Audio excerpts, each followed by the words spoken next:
चलने वाला है, वो कहता है संसार पूरा हो गया। जीने की कला तो भाई। ओम नमो भगवते वासुदेवाय। ओम नमो भगवते वासुदेवाय। ओम नमो भगवते वासुदेवाय।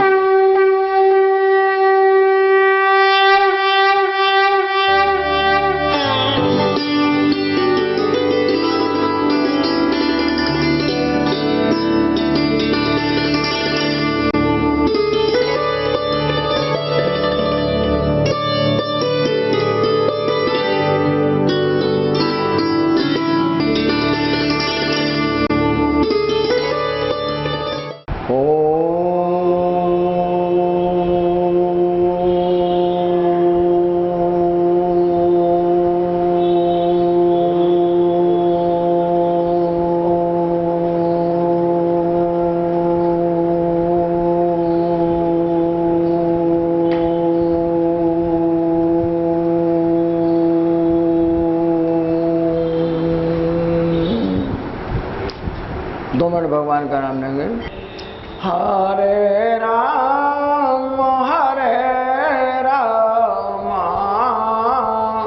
राम राम हरे हरे, हरे राम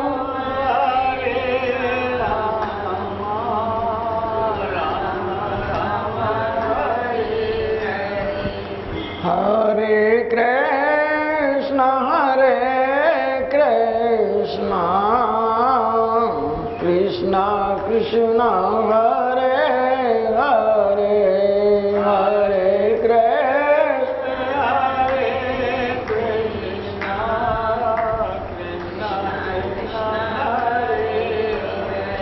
हरे राम राम राम हरे हरे, हरे राम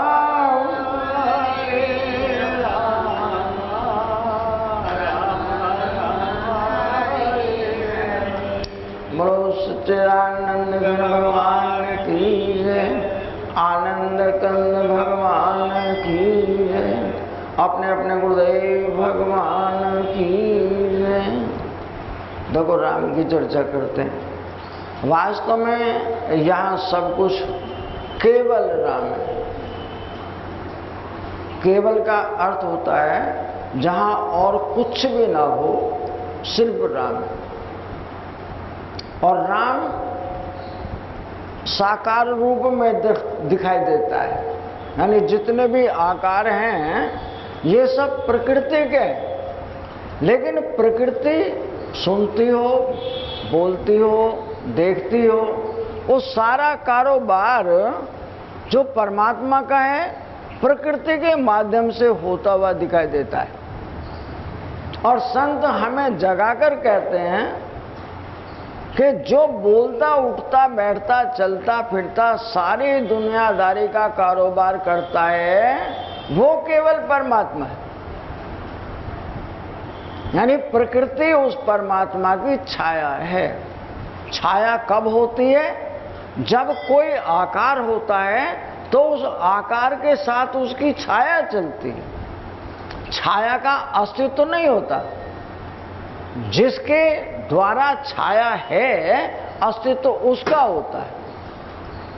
लेकिन हमारा उल्टा है कि हमें जो दिखता है वो सच वास्ता है, और जो वास्तव में है वो दिखाई नहीं देता है।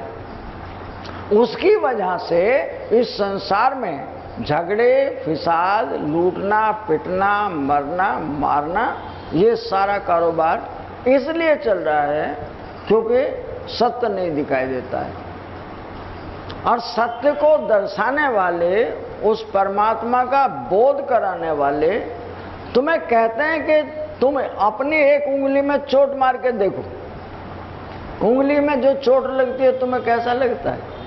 और मैं दूसरे के हाथ ही काट लेता हूं। उसके पैर काट लेता हूं, वक्त पड़ता है तो उसे भोजन बना के खा जाता हूं। काश तुम्हें वो दूसरा ऐसा ही करे, तुम्हें कैसा लगता है? यानी हमें इस पर विचार करना चाहिए कि जो सजीव हैं, जो चलते हैं, फिरते हैं, उठते हैं, बैठते हैं, खाते हैं, वे भी अपने परिवार को बढ़ा रहे हैं।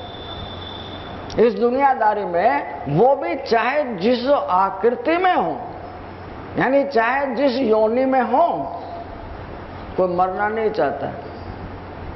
इस शरीर को रखकर हर जीव जीना चाहता है, लेकिन हमारी मनोवृत्ति इतनी गिर चुकी है, हम अपने से दूसरे को कमजोर समझते हैं। और शक्ति सबके अंदर बराबर है, यानी जो परमात्मा है वो कमजोर से कमजोर में भी उतना ही बड़ा है।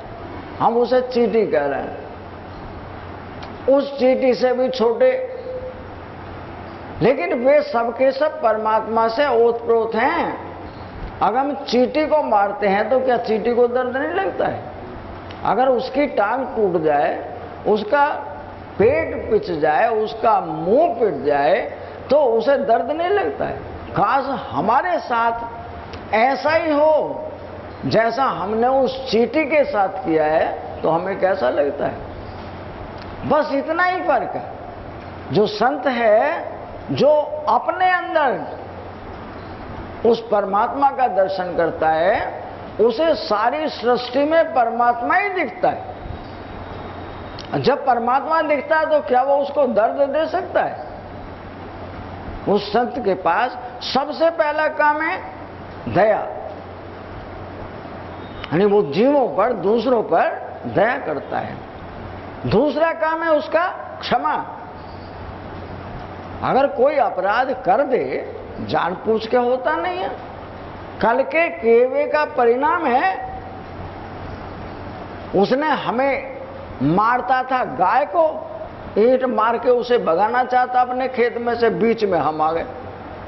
वो ईंट गाय को ना लग के हमें लग गई। अब हम उसके साथ सिर फुड़ाई करें? आगे वाले कहता भैया गलती हो गई, मैं गाय को मार रहा था, तुम बीच में आ गए इसलिए तुम्हें लग गई।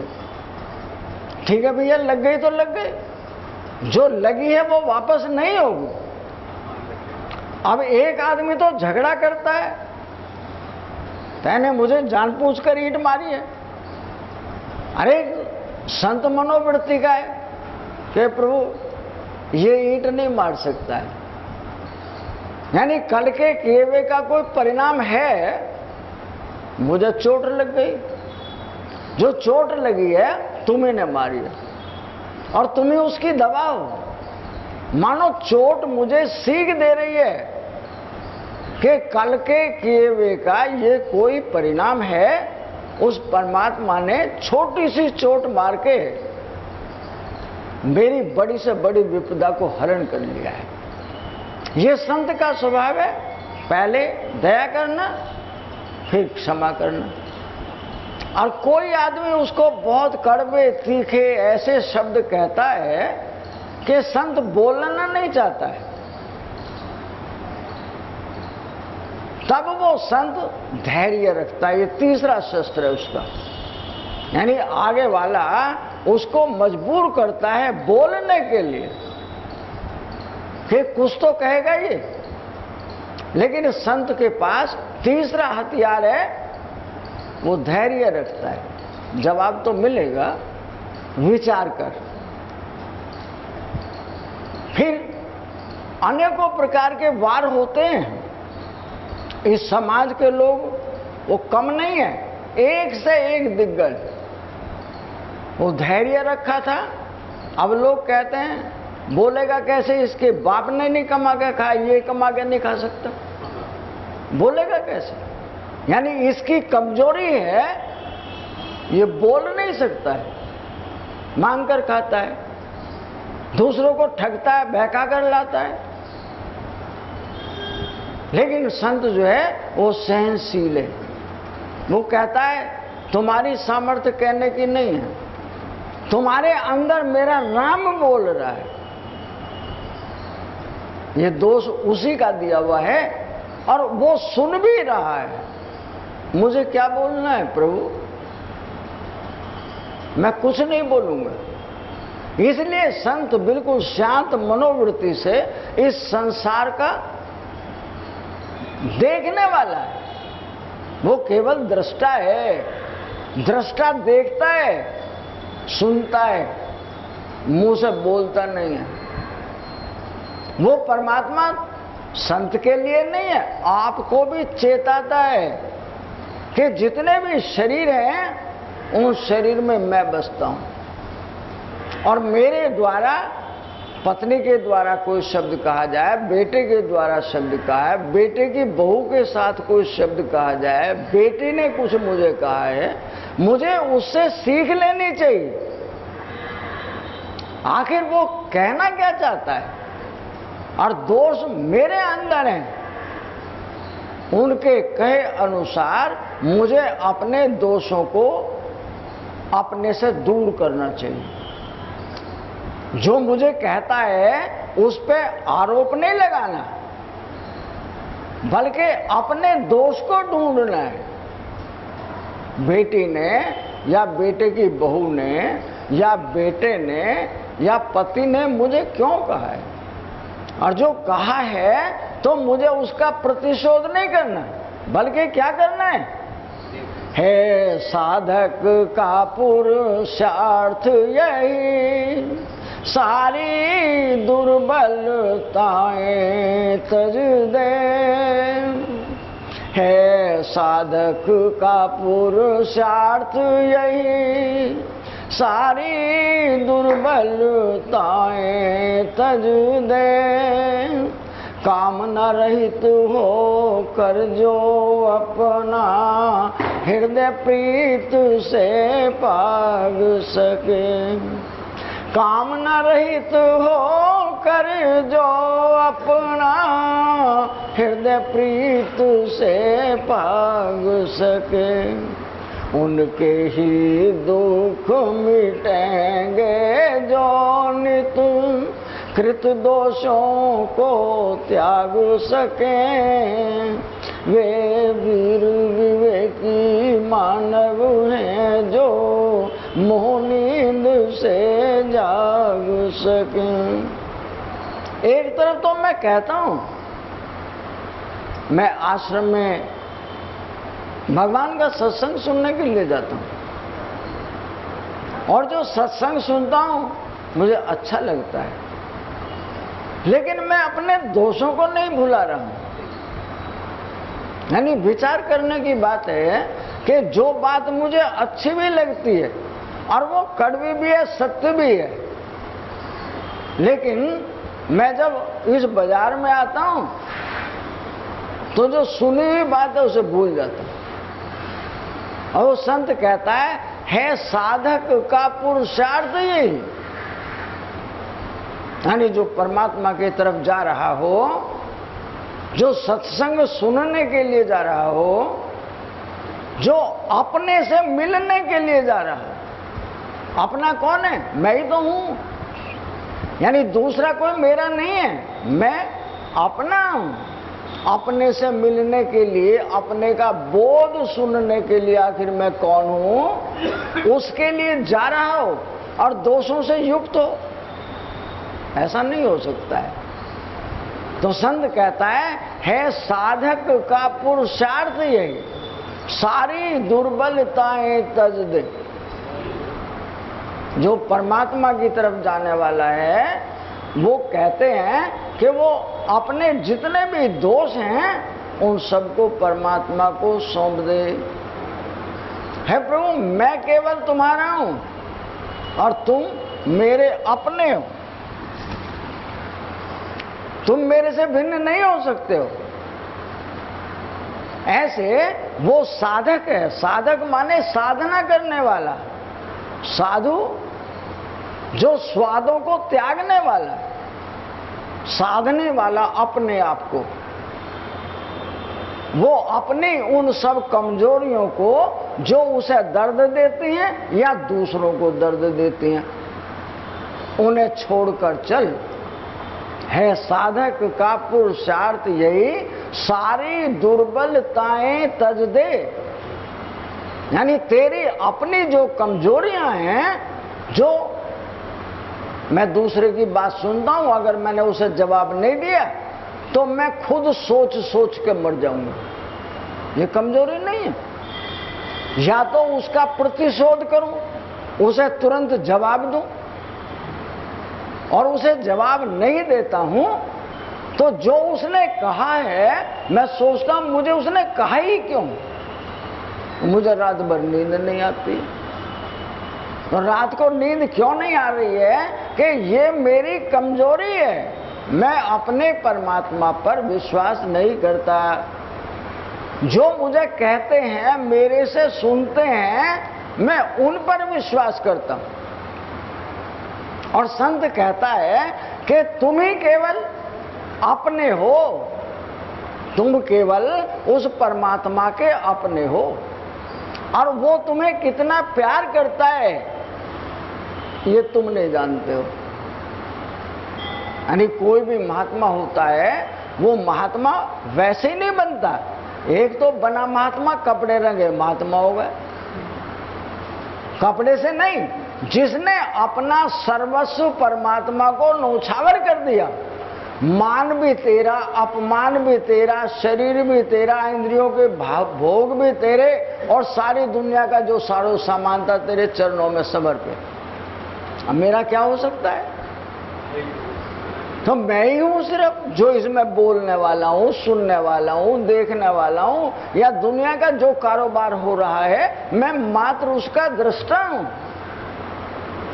फिर ये दुनिया के जो थपेड़े मेरे ऊपर पड़ते हैं, मान के, अपमान के, झूठ के, चोरी के, इल्जाम के, वे सब कहां से आ गए? अगर आए हैं तो कल के किए हुए के परिणाम हैं। मुझे दर्द सहकर भी भोगने पड़ेंगे। मुझे उस सारे दर्दों को भगवान का प्रसाद समझकर सहना चाहिए। इसलिए वो संत कहता है साधक का पुरुषार्थ। पुरुषार्थ कहते हैं परिश्रम। उस संत का ये परिश्रम है कि अपनी जितनी कमजोरियां हैं मैं प्रतिशोध करूं, किसी से लड़ाई करूं, मैं अच्छा हूं, दूसरे सब बुरे। उन अपने दोषों को, हे प्रभु मैं नहीं जानता क्या दोष होता है, क्या अच्छा क्या बुरा होता है, मैं केवल तुम्हें जानता हूं। उन सबको तज दे, और जो तेरे मन में विकार है, साधक का पुरुषार्थ यही सारी दुर्बलताएं तज दे, कामना रहित होकर। कामना क्या है कि जो मेरे हिस्से का है, मैंने कल कर्म किया है, उसका फल तो मुझे मिलेगा ही, अच्छे में मिलो चाहे बुरे में मिलो। मैं उस फल को मिटा नहीं सकता। लेकिन संत ये कहता है कि अपनी कामनाओं से रहित हो। जो मेरी इच्छा है, मुझे धन मिलेगा, मुझे गाड़ी मिलेगी, मैं महल में रहूंगा, ये सारी जो उसे देना है तो देगा ही, और मुझे ना चाहने पर भी उसका दिया हुआ स्वीकार करना पड़ेगा। ये मेरी मजबूरी है, क्योंकि कल जो खेत बोया है वो कल को मुझे काटना पड़ेगा। ये मेरी मजबूरी। इसलिए आज की तारीखों में 100 में से जो लव मैरिज होती, शादियां होती हैं, उनके 80 केस तलाक के कचहरी में होते हैं।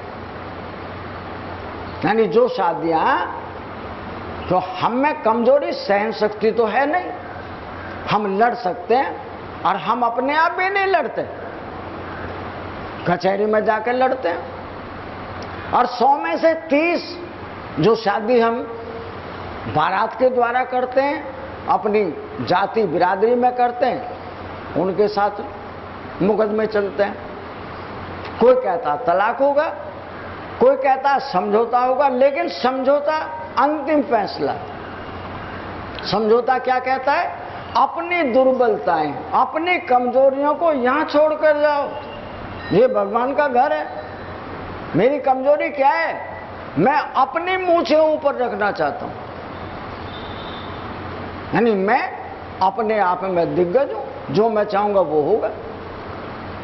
जहां दोनों के दोनों एक जैसे हो जाएं, पत्नी भी गृहस्थी और पति भी गृहस्थ हो, वहां शांति नहीं आ सकती। वो अशांति का अखाड़ा बन गया है। चाहे वो दोनों एक जगह रहें भी, पर जब उनके विचार नहीं मिलेंगे तो दर्द बार बार उठता रहेगा। उस दर्द को खत्म करने के लिए हमें अपने आप को ये विचारना चाहिए कि कल के किए हुए के अनुसार ही हमारी मुलाकात हुई और उसके अनुरूप हमें अपना जीवन यापन करना होगा। कचहरी नहीं करेगी, मेरे घर वाले या दूसरे के घर वाले नहीं करेंगे, बल्कि उनमें से दोनों को अपनी मूछें नीची करनी पड़ेंगी, ये समझते हुए कि ये जीवन हमने जीना है। और कैसा जीवन है? अकेले से नहीं चलता है, साझे का है। जो साझे में जीवन जिया जाता है वो परोपकार के लिए है, मेरे अपने लिए नहीं है, परोपकार के लिए। और परोपकार क्या कहता है? वो कहता है पीछा मुड़ कर मत देख, तेरी कोई तारीफ करता है। तारीफ परमात्मा की वजह से होती है, तेरी तारीफ कोई नहीं कर सकता है। अपमान मेरे अवगुणों की वजह से होता है, जो मेरे अंदर दोष हैं उनकी वजह से अपमान होता है। इसलिए अपमान को भी देखकर मत चल, विचार कर अपमान की जड़ है कहां, क्यों हुआ वो। और जो सम्मान मिला है वो भी परमात्मा की देन है, उसी ने दिया है। इसलिए मुझे इस संसार में, मैं गृहस्थी में रहता हूं या मैं अकेले होकर रहता हूं, उस परमात्मा के सामने होकर मुझे अपने को एडजस्ट करना पड़ता है। मैं दूसरे को नहीं मना सकता हूं, सिर्फ अपने आप को मना सकता हूं। विचार करके देखना, एक बार एक बूढ़ा आदमी जिसकी उम्र करीब 65 साल, वो साइकिल पर भरी भीड़ वाली सड़क पर जा रहा था और शाम का समय था। एक स्कूटर वाला बार बार उस बाबा को हॉर्न देता है, मानो ये हट जाए।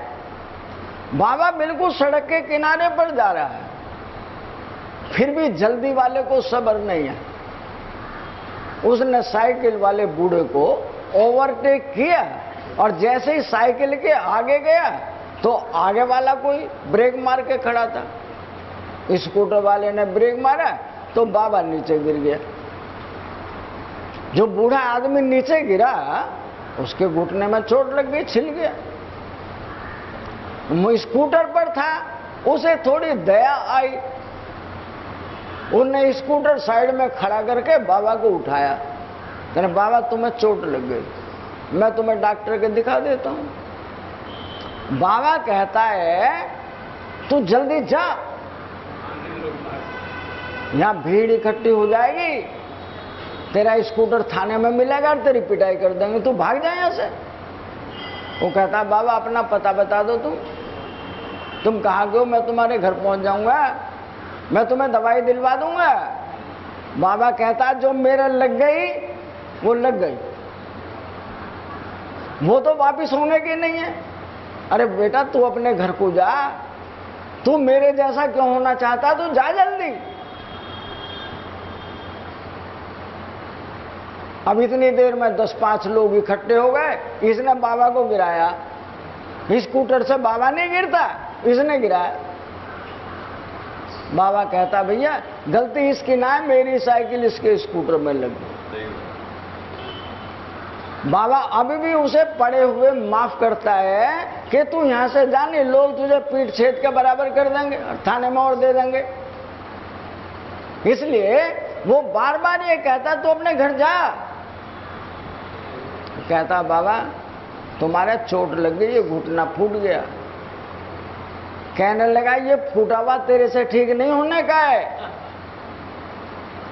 जो हो गया तो हो गया। मानो बाबा विचार करता है तो थोड़ी लगी है, ये ज्यादा लग सकती थी, स्कूटर के नीचे आ जा, कार के नीचे आ जा, यहां से उठकर ही ना जा पाए, उससे तो घुटने की लगी अच्छा है। इसलिए परमात्मा को धन्यवाद देता है, हे प्रभु तू बड़ा दयालु है। पहले तो मुझे इस उम्र में साइकिल लेके इस भीड़ में आना ही नहीं चाहिए था, और मैं आ भी गया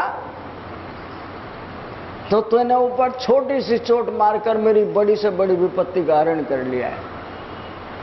तो संत हमें जगाता है कि चोट नहीं लगती, बीमारी नहीं आती, किसी की जेब नहीं कटती, कोई लूटता नहीं है, कोई ठगता नहीं है, कल के किए हुए का परिणाम आज आ गया, जो आया है मुझे संतोष नहीं।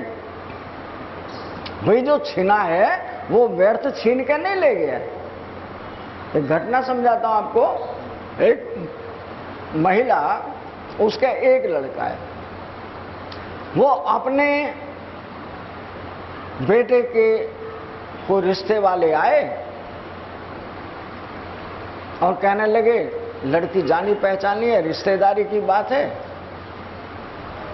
पंडित जी के पास जन्म पत्री ले गए और उस लड़की की भी जन्म पत्री ले गई और पंडित जी को कहा, पंडित जी इस जन्म पत्री को हमारी को मिला दे, ये लड़की बहुत अच्छी है, घर बार अच्छा है और मैं इस शादी को करना चाहती हूं। अब पंडित जी महाराज जन्म पत्री को देख रहे हैं, वो क्या देख रहे हैं कि एक ग्रह से तो यहां कोई बचा हुआ है ही नहीं, जितने लोग हमें, कि ग्रह जितने वायुमंडल में हैं वे सबके सब राशियों के ऊपर प्रभाव डालते हैं। तो एक ग्रह लगभग सभी पर है, दूसरे ग्रह का कभी प्रभाव हो जाता है, तो दूसरे के प्रभाव का मतलब है शरीर में अकड़न हो गई, जुकाम हो गया, खांसी हो गई, हल्का मोटा बुखार हो गया। कोई आने जाने वाले आए 10, 20, 100, 50 रुपए खर्च करवा गए, ये दूसरे ग्रह का प्रभाव। और जो तीसरा ग्रह आ गया एक ही सीध में किसी भी राशि पर, वो 4 पाई पर पहुंच गया। ये महीना 2 महीना आराम करेगा, जब तक उसका समय साथ नहीं देगा, उस ग्रह का प्रभाव वहां से हटे नहीं, तब तक वो बीमार है। उसका खर्चा हो सकता है, किसी से झगड़ा हो जाए, मुकदमेबाजी हो जाए, कहीं जेब कट जाए, कोई पैसे ले जाए ना ले कर दे, ये सारी व्याधियां वो तीसरे ग्रह के होते हुए होती हैं। अब वो पंडित जी महाराज उसका जन्म पत्री देख रहे हैं तो विचार कर रहे हैं कि 5 मिनट के लिए उस पर 4 ग्रहों का प्रकोप है, इसका मतलब मरेगा जरूर। और दूसरे की लड़की की इसका रिश्ता बना दिया तो वो विधवा हो जाएगी। इसलिए वो उस महिला को कहता है जन्म पत्री अपने आप देखी, मिलाई और रख ली। कहने लगा अभी रिश्ता नहीं बन रहा। तो पंडित जी मुझे ऐसा रिश्ता मिलने का नहीं है, तुम कह रहे हो रिश्ता नहीं बन रहा है। वो कहने लगा कि तुम 2 महीने 13 दिन तक पीपल पे तो दिया जलाना, मंगल को और शनि को उस पड़िए को इतना अनाज दान करना, इस तरीके से, और ये उपवास रखना। महिलाएं जो हैं जो बात पंडित जी कहते हैं या महात्मा कहते हैं उन पर बहुत विश्वास करते हैं, वो अपने आदमी को भी अलग बैठा देती हैं। अब वो कहने लगे रिश्ता, रिश्ते की बात बाद में करेंगे। उसे ये नहीं बताता कि तेरे बेटे पर कोई ग्रह है, कोई परेशानी है, ये कुछ नहीं बताता है। वो पंडित जी कहता है 2 महीने 13 दिन तक तो तुझे सिर्फ ये करती रहे, उसके बाद बताएंगे। और महिला है वो कभी मंगल को, शनि को, कभी अनाज दान करती है, कभी उड़द दान करती है, कभी वो दीपक जलाती है, मंगल के व्रत रखती है, घर में सुंदरकांड का पाठ करा लेती है।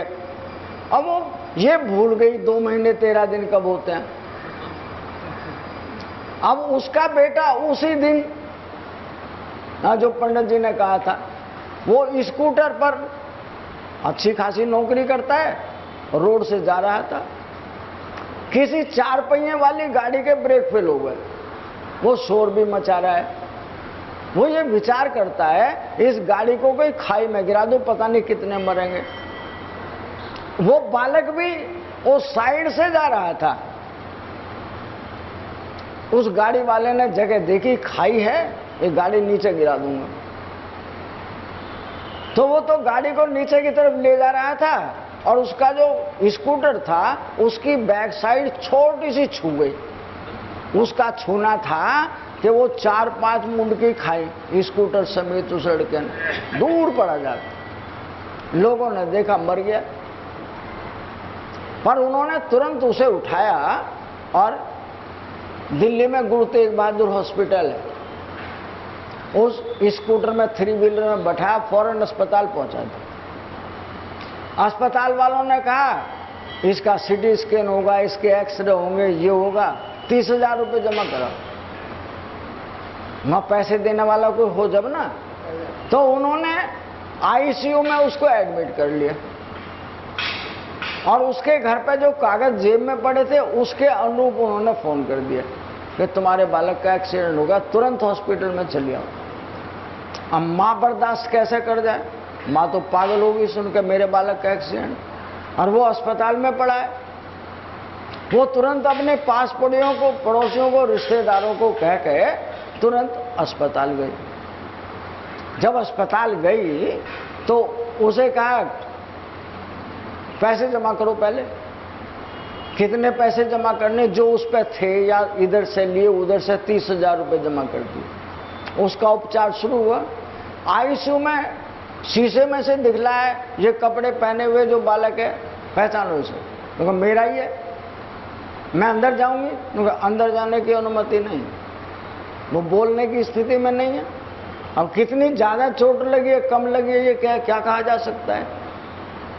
तो वो कह रही है मैं तो मिल के जाऊंगी। डॉक्टरों ने बिल्कुल क्लियर मना कर दिया, आप अंदर नहीं जा सकते। उसके रिश्तेदार, जाने पहचाने लोग उसके पास के तुम यहीं बने रहना, अब पैसे लाने पड़ेंगे। और पैसे लेने के लिए अब वो अपने घर जा रही है, पर उसके दिमाग में एक बात आ गई,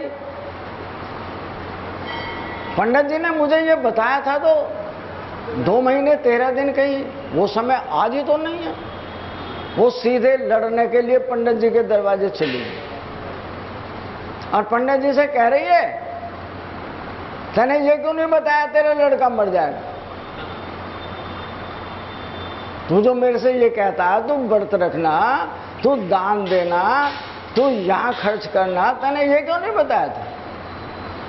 पंडित जी वो तो बुढ़िया गुस्से में रो रही है, आपा खोए हुए है, मेरा बेटा अस्पताल में। अब पंडित जी अंदर से आए और कहने लगे हाँ क्या बात हुआ तुम्हें। क्योंकि मेरा बालक अस्पताल में मौत और जिंदगी से लड़ रहा है, मैंने ये क्यों नहीं बताया। अब पंडित जी ने वो जन्म पत्री उसकी निकाल कर लाए और ला करके उसे देखने लगे।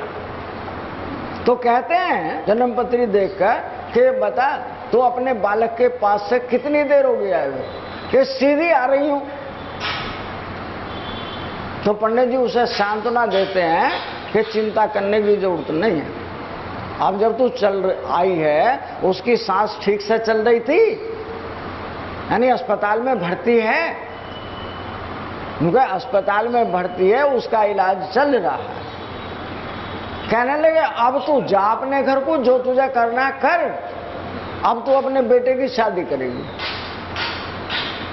नो क्या मतलब, मुझे इस पे एक 5 मिनट के लिए ऐसी ग्रह थी, इसको बचना नहीं था, लेकिन परमात्मा ने जो तो उपचार किया था, तेरे बालक की भीख डाल दी तेरी गोद में, वो तुझे वापस लौटा दिया है। इसलिए अब तो अपना काम कर, अब तेरे बालक को कोई जोखिम नहीं। इसे मरना था तो 2 घंटे पहले मर गया होता है, बचता ही नहीं। जो बच गया तो अब इसे कोई नहीं मारने का है। तो ये मेरे कल के किए हुए के जो परिणाम हैं, मैं उनकी वजह से रोज दर्द भोगता हूं, रोज चिंता, रोज कलेश। यानी कोई बीमारी है नहीं, मेरे कल के करे हुए के फल हैं। जब सामने आ जाते हैं तो मुझे वो दर्द देते हैं।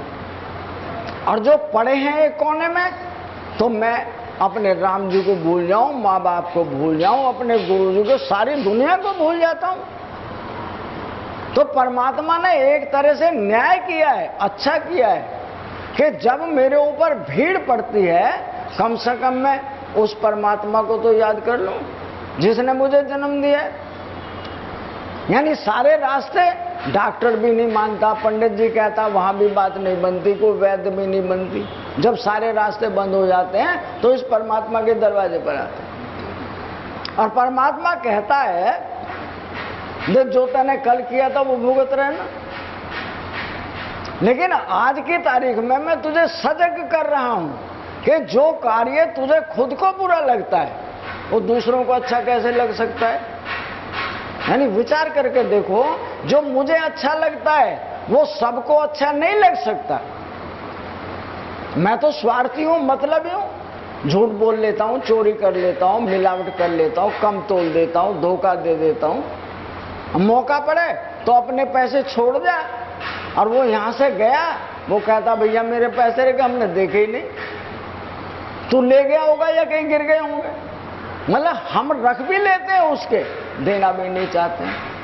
तो हमारे अंदर कितने सारे दोष हैं। परमात्मा कहता है मैंने सब देखे हैं, और जो देखे हैं उनके बदले में जो न्याय होना चाहिए था वो पुलिस वाले माफ कर देंगे।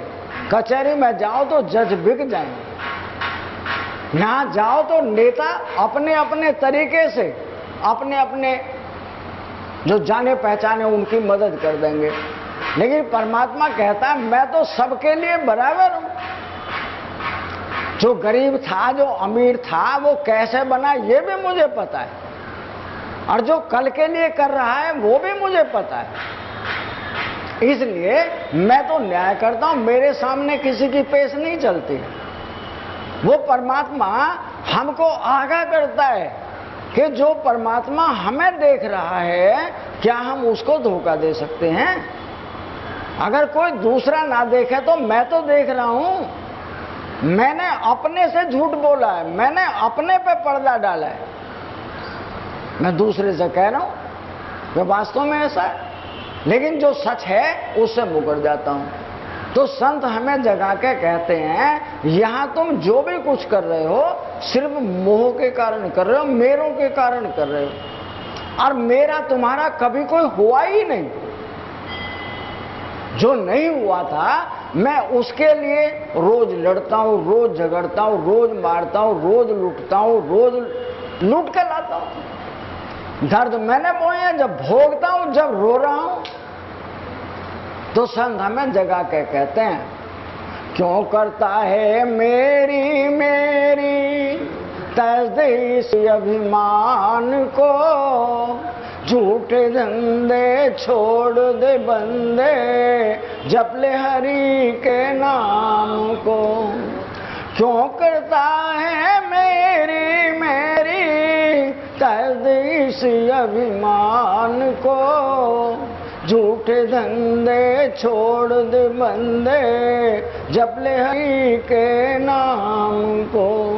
आजाद समय ये फिर न मिलेगा, पछताए मन तली तली, ले लो रे कोई राम प्यारा, आवाज लगाऊं गली गली। संत जगाता है कि मेरी मेरी करते हुए ये घर मेरा, ये परिवार मेरा, ये सब सामान मेरा, और करते करते बूढ़े हो गए, मेरे जाने की तैयारी है, लेकिन मैं मेरे को छोड़ना नहीं चाहता।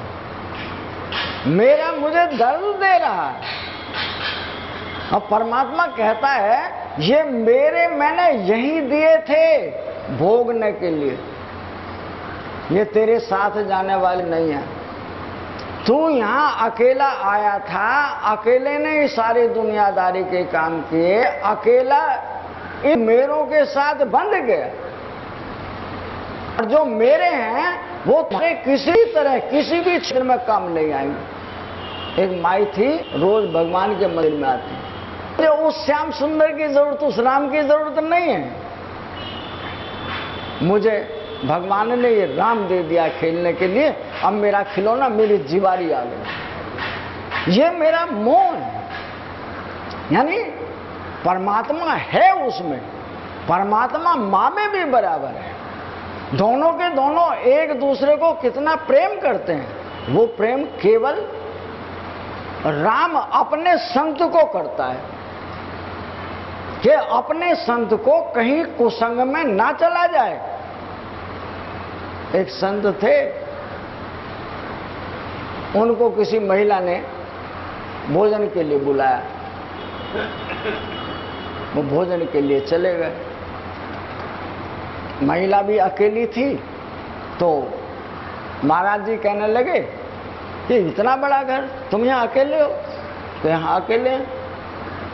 और महाराज जी के मुंह से कुछ निकल गया। महाराज जी को एक थप्पड़ महिला ने लगा दिया। तुम भोजन करने आए हो ना, ये फालतू की बात कहाँ से आ गई? जो फालतू की बात थी उसको एक थप्पड़ लगते ही आगाह कर दिया परमात्मा ने। उन्होंने कहा तुम कुसंग में इस सारी नगरी को छोड़कर यहाँ आए हो और केवल परमात्मा को जानने के लिए। परमात्मा ने तुम्हारा स्वागत किया, तुम्हें अपने घर पर भोजन के लिए निमंत्रण दिए, और तुम भोजन के बहाने एक तुम ठगी कर सकते हो। तो परमात्मा ने एक थप्पड़ सामने वाले के माध्यम से लगाया ताकि तुम चेत जाओ, कुसंग में जा रहे हो। बुरी संगत से जगाने के लिए वो मेरा परमात्मा कितना सजग है। तो एक पैर तू गलत तरीके से रख। जैसे मेरी माँ मुझे देखती है कि मेरे माँ में ही परमात्मा बसता, वो सब कुछ छोड़कर अपने बेटे को समर्पित है, ऐसे मेरा राम अपने संत के लिए समर्पित है। वो कहता या तो तुम मेरे पास आते नहीं, अगर आए हो अब इस कुसंग में तुम नहीं जा सकते। इसलिए वो जगाता है और मैं जगा हुआ फिर उसी नाली में जाना चाहता हूं जहां से लौटकर वापस नहीं आता। तो संत जगाता है, क्यों करता है? मेरी मेरी तजदे इस अभिमान को, तुम्हारा अपनाया कुछ नहीं है। ये सारा सामान परमात्मा ने तुम्हें भोगने के लिए दिया है। इसे खूब खाना, खूब खर्चना, खूब भोगना, लेकिन तुम्हारा है नहीं। इस मेले का सामान इस मेले में मिलता है, छोड़ के जाना पड़ता है। अगर तुम मेरा कहकर तुम ये कहते हो मैं इतना बड़ा आदमी हूं, इतना धनाढ्य हूं, ये सारा कारोबार मेरा है, तुम्हारा अपना कुछ नहीं। इसका पता उस दिन चलता है जिस दिन मेरी डोली सजने का दिन आता है। एक शादी थी, शादी के दिन डोली सजी थी, हम फला लड़के की शादी हो गई। और एक डोली है जो आखिरी दिन, और सबके सब लोग बैठे हैं कि भाई क्या हुआ था, बीमार थे, कोई एक्सीडेंट हो गया, क्या हुआ था, कोई कुछ नहीं, बात कर रहे थे, करते करते चलेगा। तो जिस दिन वो जाता है उस दिन जाने से पहले अपने जीवन के जितने अच्छे बुरे कर्म किए हैं वे सब उसके सामने से गुजरते हैं। कहा मैंने ऐसा बुरा किया है जिसकी वजह से मेरे प्राण पखेरु होने को हैं। इसलिए वो संत जगाता है कि जो आदमी पहले से रहते रहते इस जगत को कहता है हे प्रभु मेरा नहीं, ये सब तेरा है, मुझे भोगने के लिए मिला था, मैं तो खाने के लिए जी रहा था, अच्छे से अच्छे भोग पदार्थ खाए, अच्छे से अच्छे बाजारों में घूमा, अच्छे से अच्छे मैंने सारे कारोबार किए, मुझे नहीं पता था मुझे यहां से जाना पड़ेगा।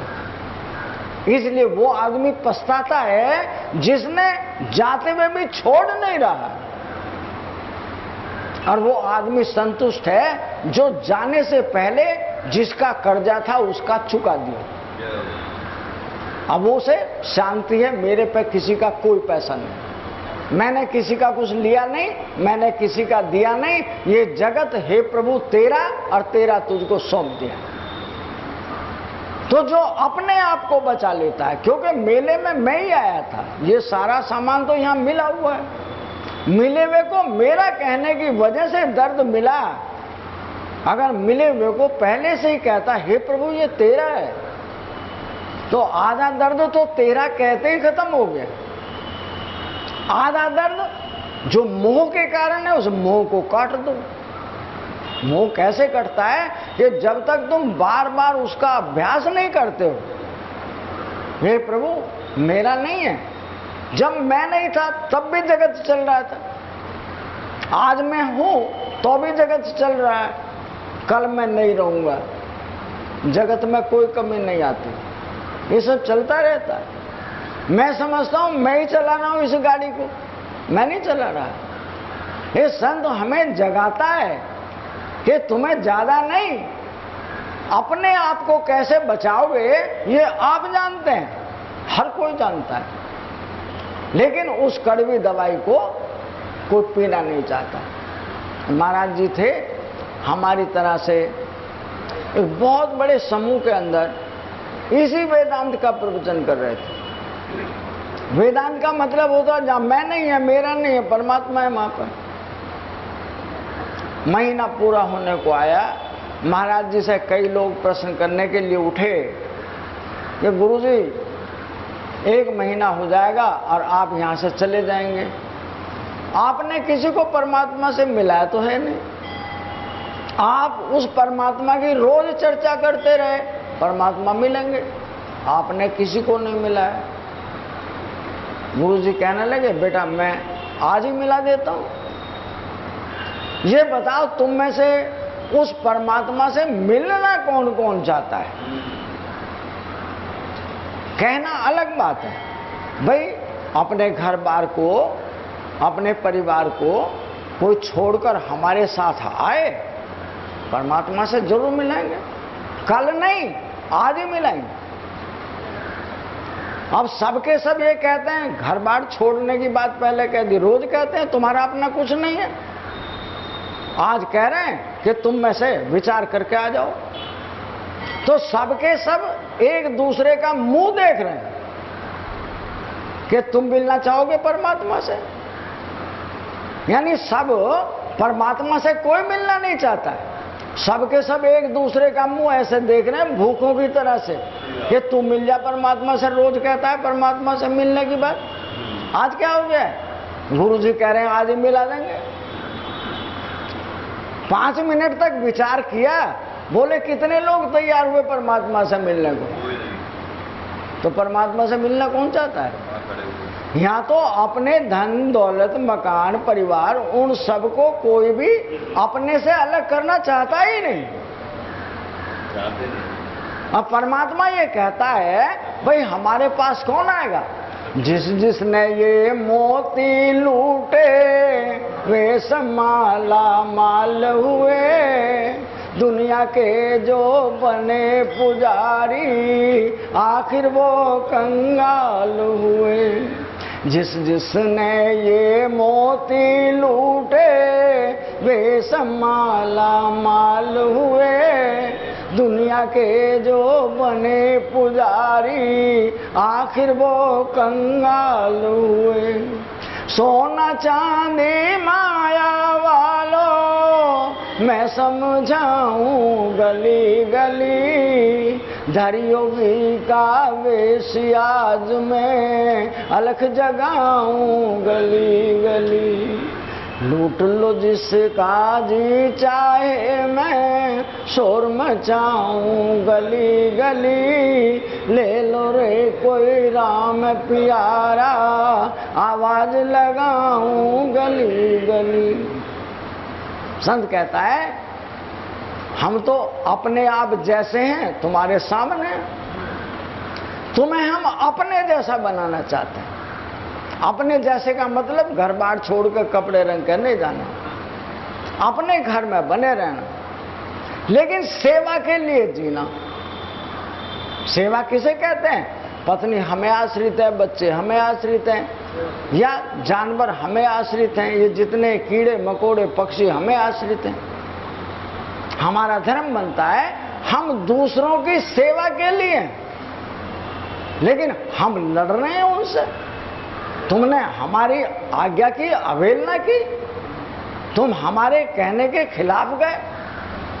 घर में से कलेश नहीं जाता, कलेश जाए क्यों, कोई छोटा नहीं, सारे के सारे दिग्गज हैं, तो कलेश तो खत्म होगा नहीं। हम सोच रहे थे सत्संग सुनाए तो राम राज में पहुंच जाएंगे, यहां तो सुनने के बाद भी रावण राज में ही कोई परिवर्तन नहीं हुआ है। और संत कहता है ये राम नाम के हीरे मोती, ये वे मोती हैं बाजार से लाने की जरूरत नहीं है। और संत कहता है मैं सब जगह बखेरता हूं, जिसके मर्जी लूट ले जाओ।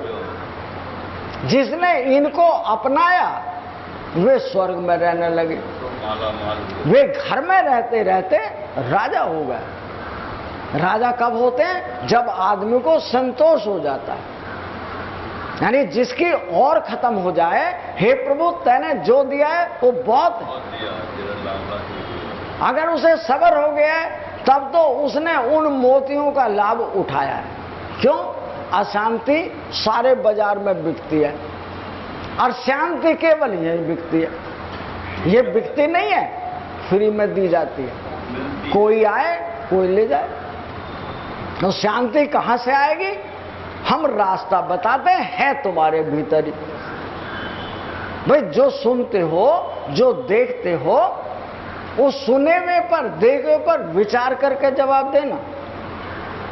हो सकता है उस दूसरे का कहा हुआ जो शब्द है वो तुम्हारे लिए बड़ा ही काम का हो। उस सुने हुए पर विचार करना और तब उसका जवाब देना।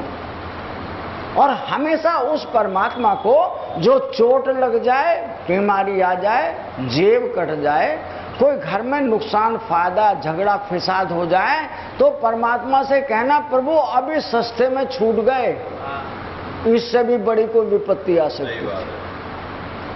इसलिए जो परमात्मा को बुरे में भी उसका धन्यवाद अदा करता है, शांति तो आ गई। और जो कहता है अगर ऐसा ना तुम करते तो ऐसा होता, तो सारी जिंदगी लड़ते रहना, वो शांति तुमसे हजारों किलोमीटर दूर है, वो तुम्हारे पास नहीं आएगी। तो शांति को लाना नहीं है, बल्कि मेरे अंदर जो है उसमें सब्र रखना है। जो और जो देगा स्वीकार करता हूं, और की कामना नहीं करता हूं। जो मिलेगा, दुख मिले, सुख मिले, लाभ मिले, हानि मिले, उस परमात्मा का आभारी हूं, क्योंकि मेरे बिना किए हुए कर्म के फल के वो मुझे कुछ दे नहीं सकता। उसने वो ही दिया है जो मैंने कल किया था, और वो ही देगा जो आज मैं कर रहा हूं। इसलिए वो संत जगाता है कि जिस जिस ने ये मोती लूटे वे सब माला माल हुए। माला माल कौन होता है? धन से नहीं होता है, संतोष से होता है। जब उसकी कुछ भी पाने की कामना खत्म हो जाए, तब समझना चाहिए अब वो राजा है। और जब शरीर के भोग की भी कामना खत्म हो जाए, तब समझना चाहिए वो संसार का बादशाह है। अब वो संत नहीं है, वो परमात्मा है। परमात्मा कभी पैदा नहीं होता है, संत के अंदर में परमात्मा पैदा होता है। तो इसलिए हम सत्संग में क्यों जाते हैं? उस सत्य को जानने के लिए जो मेरा स्वरूप है। मैं बोलने वाला, सुनने वाला, देखने वाला, चलने वाला या दुनियादारी का सारा कारोबार करने वाला, आखिर में हूं कौन? इस शरीर को छोड़कर चला जाता हूं, शरीर मुर्दा रह जाता है। मुर्दे को कहते ले चलो, राम नाम में सत्य बोलोगे तो। लेकिन जो इसमें सत्तावान था उसको तो किसी ने देखा ही नहीं। असल में तो जो परम तत्व था वही था। तो उसको जानने के लिए वो संत हमें आगाह करते हैं कि सारे जगत में आग लगी है, जो आग है जो जाता है वो उसे अपने अंदर लपेट लेती है। तुम बच कर रहना, तुम बच जाना उस आग के पास, नहीं तो तुम भी मारे जाओगे। लेकिन हमें वो आग जो जल रही है वो सत्य भासती है कि वो ही ठीक है। चाहे हमारा मुंह जले, हाथ जले, पैर जले, परिवार जाए, हम जाएं, हमें सत्य नहीं दिखाई देता। तो झूठ के पकड़ने के कारण हम रोज मर रहे हैं, रोज पैदा हो रहे हैं। और वो संत कहता है तुम ही परमात्मा हो, तुमसे भिन्न नहीं। सारी दुनिया में ढूंढना, जब ढूंढने से रुक जाओ तब अपनी खोज करना, मैं रुकने वाला कौन हूं, मैं जो ढूंढने गया था वो कौन था।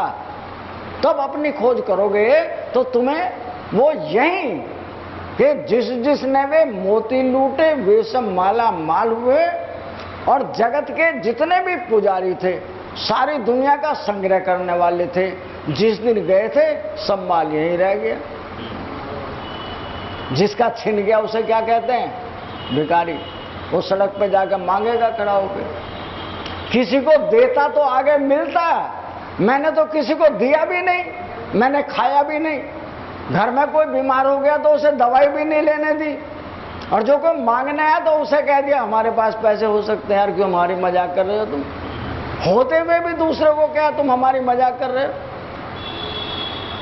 अरे दो शब्द मीठे कह सकते हैं, है नहीं अभी लाके देते हैं, मिल जाएंगे। तो जो आदमी संसार को भोगना जानता है वो परोपकारी है, वो भगवान की सेवा करता है, अपनों की नहीं करता, परमात्मा की सेवा करता है। और जो परमात्मा की सेवा करता है कितना सकून मिलता है उसको। विचार करके एक आदमी कोई अच्छा काम करके आए बहुत प्रसन्न होता है, और जो आदमी बुरा काम करके आता है वो किसी को बताएगा नहीं, तो अपने भीतर से खिन्न है, अकेले को नींद नहीं आ रही, क्योंकि जो मैंने गलत किया है वो किसी को बताने योग्य भी नहीं है और देखने योग्य भी नहीं है। इसलिए उस करे हुए के कारण वो भीतर ही भीतर घुट घुट कर मर रहा है।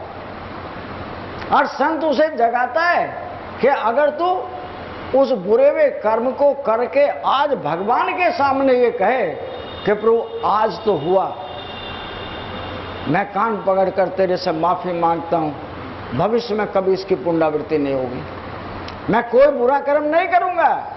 भगवान कहता है जा मैंने आज माफ किया, जो कल का किया है, जो तूने अब करके आया, माफी मांग ली तो मैंने क्षमा कर दिया, लेकिन तू कल को फिर वैसा ही करेगा तो अपने दर्द को अपने आप भोगेगा, मेरे पास इलाज नहीं। तो हम जगाने के बाद भी और करवट बदल रहे हों, हम ये समझ रहे हों यहाँ तो जो महात्मा आता ऐसे ही कहता है, सब कह कह कर चले जाते हैं, हमें तो रोज सुनना है और सुन सुन के यहाँ का यहीं छोड़ कर जाना है, भाई उसे कुछ नहीं मिलेगा। तो संत तो कहता है एक जितना उड़द पर सफेदी होती है ना, इतना सब पकड़ के ले जाओ, और जो पकड़ के लिया उसे कुछ करना नहीं है, मात्र इतना कहना है या तो प्रभु ये सब तेरा, या ये कहो भगवान से हे प्रभु जो अच्छा और बुरा कर्म किया जाता है फल देने वाले तो आप ही हैं, और जो भी आप अच्छे बुरे का परिणाम का फल दोगे ना, मैं उसे सहर्ष स्वीकार करता हूं, मानो उसका आदर करता हूं, क्योंकि आप न्याय करता है, आपसे भिन्न कोई नहीं जानता है, मेरे बाहर भीतर की सब बात आप जानते हैं। इसलिए उस न्यायकर्ता की बात को जो सहर्ष स्वीकार कर लेता है और उसमें भी परमात्मा को धन्यवाद दे, हे प्रभु तू फिर भी उपकार करता है, वे किसी को भूखा नहीं सोने देता। बच्चा कल को जन्म होगा, दूध आज आ गया है, यानी माँ जब तक है खुद भूखी रह जाएगी, अपने बच्चों को भूखा नहीं सोने देगी। अब बेटे कैसे हैं? माँ को रोटी नहीं, माँ का चूल्हा न्यारा करो, हमारे कमीने। जो आदमी अपनी माँ को भी रोटी नहीं दे सकता है वो इस दुनिया में जीने का अधिकार रखता है।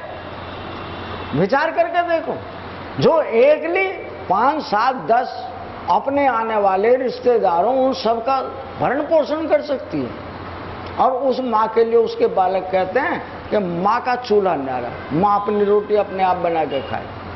भगवान कहता है तुम जैसा कलयुगी कोई नहीं हो सकता।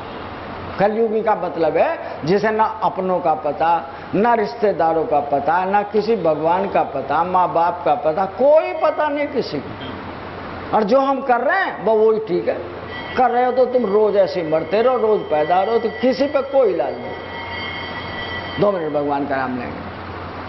गोविंद मेरो है, गोपाल मेरो है, गोविंद मेरो है, गोपाल मेरो है, श्री बांके बिहारी नंद लाल मेरो है, श्री बांके बिहारी नंद लाल मेरो है, गोविंद मेरो है, गोपाल मेरो है, गोविंद मेरो है, गोपाल मेरो है, श्री बांके बिहारी नंद लाल मेरो है, श्री बांके बिहारी नंद लाल मेरो है, गोविंद मेरो है, गोपाल मेरो